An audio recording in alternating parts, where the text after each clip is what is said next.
Buenas tardes, hermanos, bienvenidos para este momento de reflexión que compartimos con ustedes diariamente. El día de hoy quiero tomar como punto de partida un episodio del libro de los Hechos de los Apóstoles.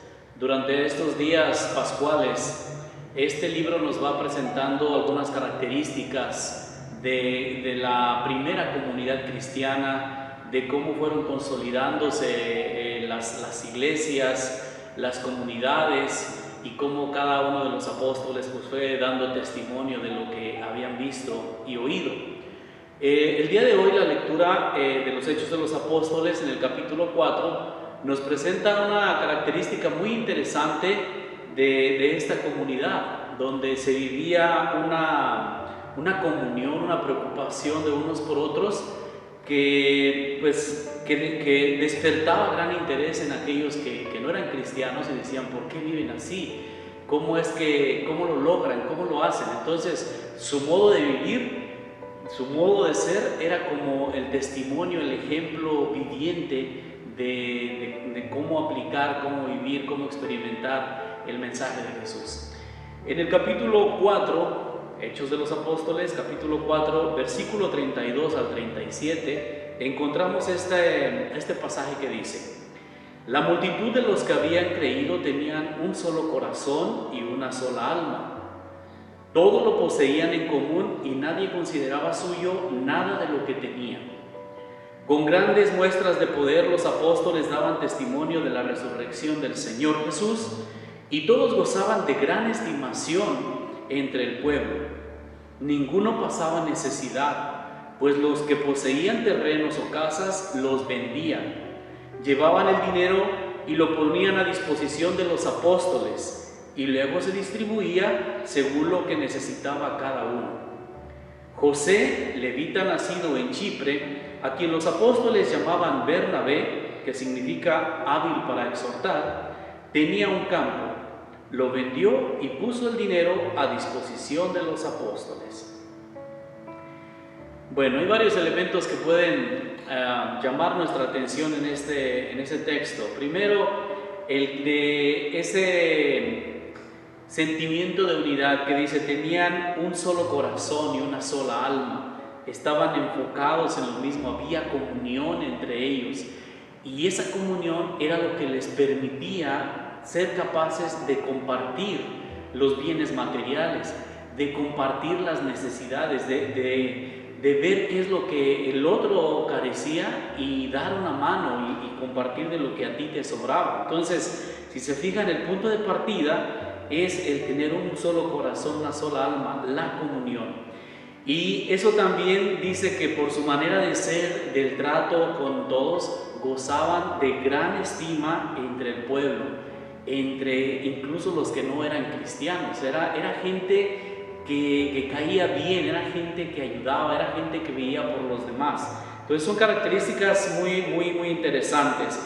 Y el despojarse o desprenderse de los bienes personales para ayudar a otros, pues es algo que siempre se ha vivido, se ha practicado. No siempre es fácil. Los mismos Hechos de los Apóstoles, un poquito más adelante en este capítulo, nos dirán que ya empezaban también ciertas reservas, en que ya no eran tan generosos, ya había ciertas envidias, ya había ciertas divisiones. Finalmente, aunque vivían un ideal cristiano del mandamiento del amor, la unidad que vivían en torno a Jesús y al nombre que ellos profesaban, pues no dejaban de ser una comunidad con sus defectos, una comunidad humana en la que debían caminar y perfeccionarse. Entonces, eso entendamos.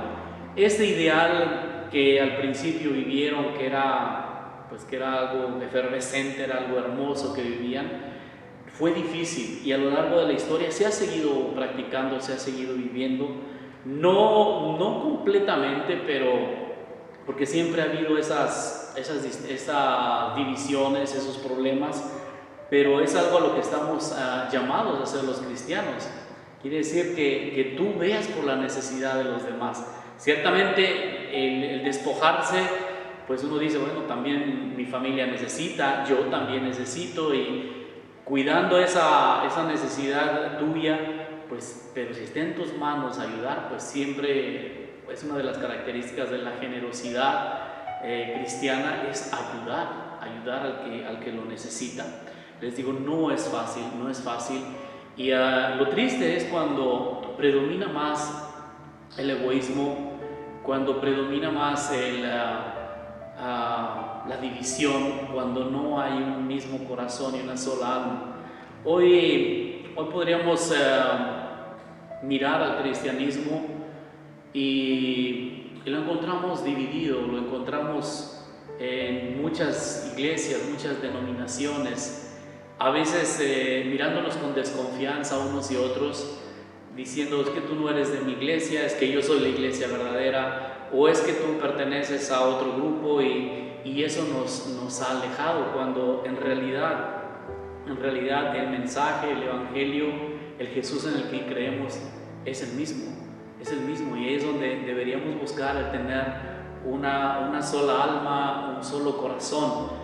Ciertamente tendremos nuestras diferencias en la historia, en la cultura, de acuerdo a la formación, a las tradiciones, pero eso no quita que podamos estar unidos en lo esencial y en preocuparnos unos por otros, sean o no cristianos, sean o no de nuestra iglesia, sean o no de nuestra comunidad. Yo creo que ese ideal es algo que deberíamos buscar como cristianos.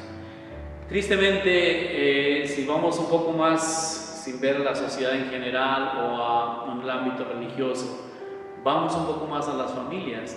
Mira cómo está tu familia, cómo a veces no es fácil ponernos de acuerdo, aún entre hermanos, aún entre esposos. Es difícil siempre trabajar con ese espíritu de unidad, pero es algo que hay que buscar, que hay que dejar a un lado egoísmos, ver por el bien de tus hijos, ver por el bien de tu familia, antes que buscar primero cuidar lo tuyo, porque de ahí empiezan o se derivan muchas cosas que después no nos ayudan. Entonces, este ideal de unidad, de comunión que vivían los cristianos en sus orígenes, se ha repetido, hay gente muy generosa, hay gente que sigue ayudando, hay gente que da la vida por los demás, y eso es de reconocer. Tristemente, pues también no son personas que suelen ser anunciadas en los noticieros, o lo que ellos hacen no son obras así muy vistosas, muy espectaculares, pero esas pequeñas acciones, esos pequeños actos de generosidad que realiza cada cristiano donde quiera que esté, pues marcan una gran diferencia para ellos y para quienes los ven, quienes los rodean. Quiero terminar mi reflexión invitándote a que tú pienses cómo vives ese sentimiento de unidad en familia, con los tuyos, con tu círculo más cercano. ¿Cómo vives ese sentimiento de unidad en la comunidad cristiana a la que perteneces? Porque a menudo nos preocupamos según el ministerio en el que tú sirves, a menudo nos fijamos en otras cosas, y más que buscar la unidad y trabajar por lo mismo, pues vamos viendo otros intereses y nos alejamos de ese espíritu de unidad que nos ha dejado y nos ha pedido Jesús, que seamos uno. Termino mi reflexión y comparto con ustedes esta oración. No es mía, es del Papa Francisco. Es una oración que el Papa hizo por los mártires de hoy y por un ecumenismo espiritual. Esto significa por una unidad de los cristianos. Entonces les invito a un momento así de recogimiento, de silencio, a seguir estas palabras conmigo. Te adoramos, Dios omnipotente, Hijo y Espíritu Santo. Padre, envíanos el Espíritu Santo que Jesús nos ha prometido. Él nos guiará hacia la unidad. Él es el que nos da el carisma que hace las diferencias en la iglesia, y también Él nos da la unidad. Envíanos el Espíritu Santo, que nos enseñe todo lo que Jesús nos ha enseñado, que nos dé la memoria de todo lo que Jesús ha dicho.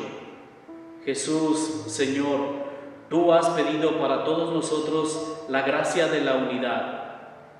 Señor, esta iglesia que es tuya no es nuestra. La historia nos ha dividido. Jesús, ayúdanos a ir por el camino de la unidad o por el camino de esta unidad reconciliada. Señor, tú siempre has hecho todo lo que has prometido. Danos la unidad de todos los cristianos. Amén. El Señor esté con ustedes y con tu espíritu. La bendición de Dios Todopoderoso, Padre, Hijo y Espíritu Santo, los acompañe siempre. Amén. Buenas tardes.